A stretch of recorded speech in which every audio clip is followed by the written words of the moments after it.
me, diawali kata me, dan pasif itu ditandai dengan awalan kata di. Ya. Sebelum itu Ibu akan membacakan tujuan pembelajaran kita hari ini. Yang pertama itu ada menjelaskan pengertian kalimat aktif dan pasif secara sederhana. Yang kedua yaitu mengidentifikasi kalimat aktif dalam teks atau contoh kalimat yang nanti Ibu akan ditampilkan di depan. Nanti kalian tebak yang mana termasuk kalimat aktif dan yang mana termasuk kalimat pasif. Terus yang ketiga itu menentukan bagian pelaku atau subjek dan tindakan atau predikat dalam kalimat aktif dan pasif. Yang keempat yaitu menyebutkan contoh kalimat aktif yang berkaitan dengan kegiatan sehari-hari. Dan yang terakhir yaitu menyusun kalimat aktif dan pasif secara sederhana dengan pola subjek, predikat, dan objek serta keterangan menggunakan kata kerja yang tepat. Nah, selanjutnya pertama-tama Ibu akan jelaskan dulu komponen dari kalimat aktif. Jadi kalimat aktif dan pasif itu terdiri dari subjek, predikat, dan objek. Jadi yang subjek itu merupakan pelaku, ya, pelaku dan predikat. Sedangkan predikat itu dalam kalimat itu merupakan kata kerja yang menunjukkan suatu aktivitas yang dilakukan oleh subjek. Jadi subjek itu pelaku yang melakukan tindakan dan predikat itu merupakan tindakan. Ada yang tahu contohnya? Apa itu subjek dan apa itu predikat? Kalau subjek itu merupakan pelaku. Subjek merupakan pelaku. Contohnya seperti apa? Coba dalam kalimat Ibu memasak tempe goreng. Yang mana yang merupakan subjek? Ibu. Betul. Coba ini kalimat Ibu memasak tempe.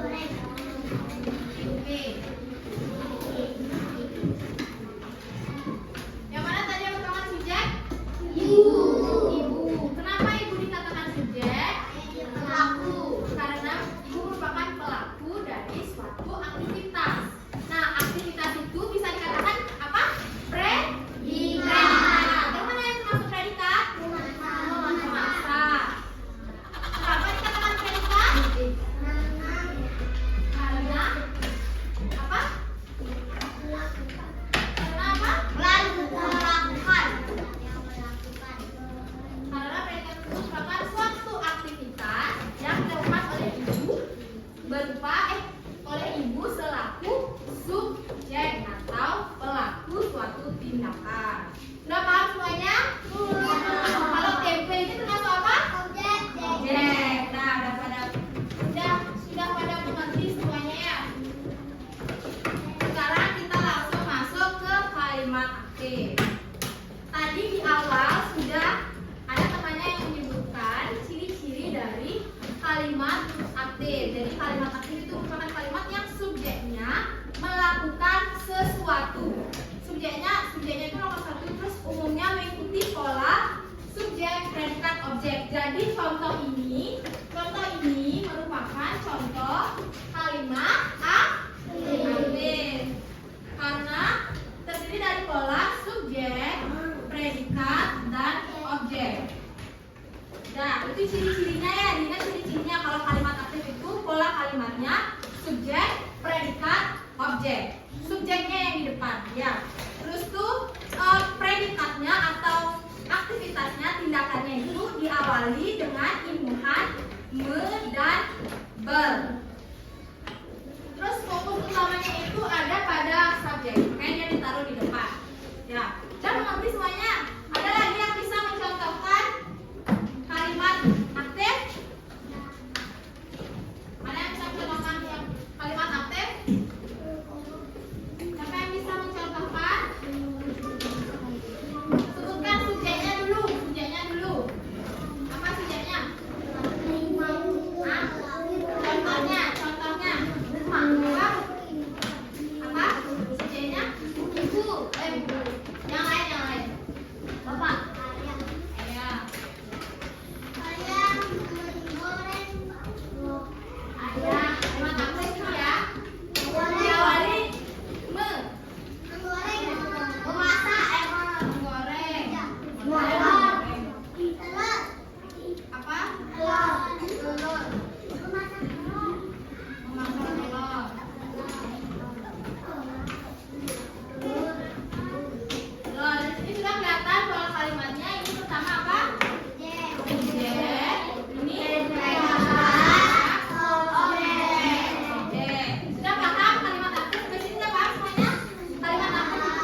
dengan imbuhan ne, kalau pasif itu diawali dengan imbuhan di. Jadi kalau tadi ayah memasak telur, itu ayah melakukan aktivitas memasak telur. Kalau pola kalimat OPS, kalau ini ayah memasak telur ini, kalau diubah menjadi pasif, bagaimana berarti? Objeknya dari depan. oleh ayah. Ya, boleh ditambahkan kata oleh ya. Apa tadi? Telur. Ya, betul. Objeknya yang depan telur. Dimasak oleh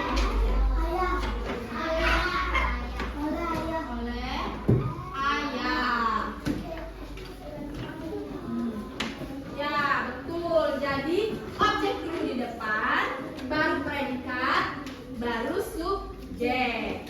Jadi telur dimasak oleh ayah itu objeknya jadi fokus utama dan subjek itu ditempeli oleh pekerjaan. Kalau ini kan subjek yang melakukan pekerjaan. Ya, sudah mengerti pola kalimat pasif? Sudah. Terus selanjutnya ini contoh kalimat pasif. Bunga mawar ditanam oleh ibu guru di taman. Kan sudah tahu ya? Sudah paham semuanya? Kalimat aktif dan pasif. Kalau ibu suruh ke depan buat contoh kalimat bisa? Bisa. Coba buat satu contoh. Ibu tunjuk aja ya.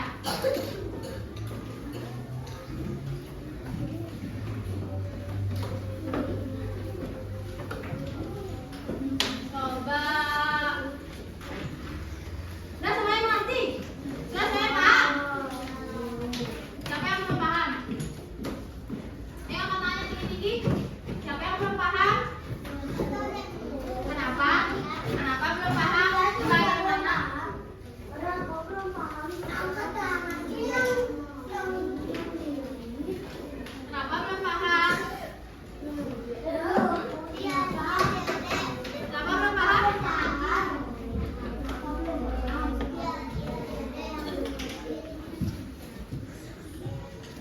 Kenapa belum paham? Di bagian mananya belum paham? Ibu ulang jelaskan lagi. Di bagian mananya? Apa? Objek. Kenapa objek? Subjeknya ada paham? Kalau sudah paham pola subjek dan predikat itu, objek itu gampang sekali karena objek itu ada di mana-mana dan kita juga melakukan aktivitas itu. Subjeknya sudah paham? Coba buat satu contoh. Ini, maju ke depan. Ini, ibu kasih tahu. Coba buat satu contoh. Apa? Kalimat aktif. Subjek dulu. Tadi subjek itu merupakan pelaku. Berarti apa subjeknya? Apa? Pelaku. Ya. Contohnya? Subjek aja. Subjek aja. Coba kata lain jangan ibu. Nama temannya coba. Subjek itu kan pelaku. Berarti orang. Ya. Siapa? Arya. Arya. Terus predikatnya apa? Predikatnya itu aktivitas yang dilakukan oleh subjek. Arya ngapain ya? Kalimat aktif itu diawali dengan imbuhan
Angkat tangan dulu. Ayo bisa?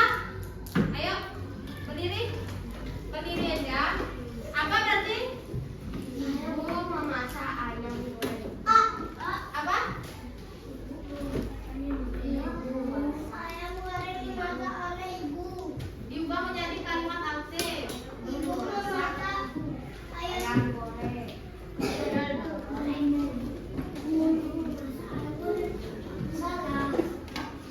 memasak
9. Belum kali aja. Terus, Bu. Satu kali aja. 5 kali aja. 3 kali aja deh, 3 kali aja. Kan nanti nggak soal lagi. Ya, sekarang king lawan ular. Lagi satu pelan-pelan. Perlahan dulu, siapa namanya? Ya, ada depan dong, ada depan. Ya. Panggilannya? Siapa? Firma. Ini siapa namanya? Siapa? Panggilannya siapa? Adi. Jangan ribut. Yang namanya jangan ribut untuk kelompoknya. Udah paham kan cara bermainnya? Udah. Jangan lupa angkat tangan ya, jangan berbalik. 1, 2, 3. Kamu duluan, Adik duluan. Mana? Salah.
Jangan ribut sayang. Tepuk diam.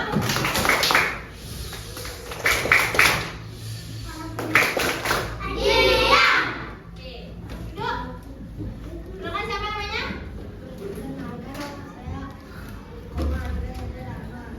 Panggilannya? Andika. Siapa namanya? Panggilannya? Dika. Dika lawan Andika. Jangan kembali. 1, 2, 3. Ayo, apa? Tuh. Jadi pemenangnya kelompok King. Lagi dengan 3, 2. Ya, dimenang. Ya, udah.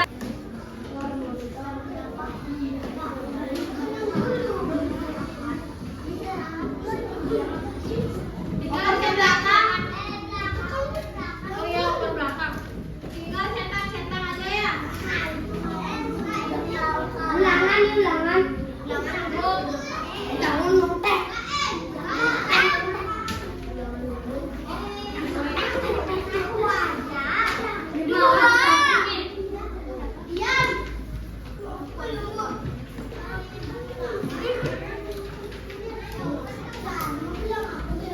Tolongin Papa.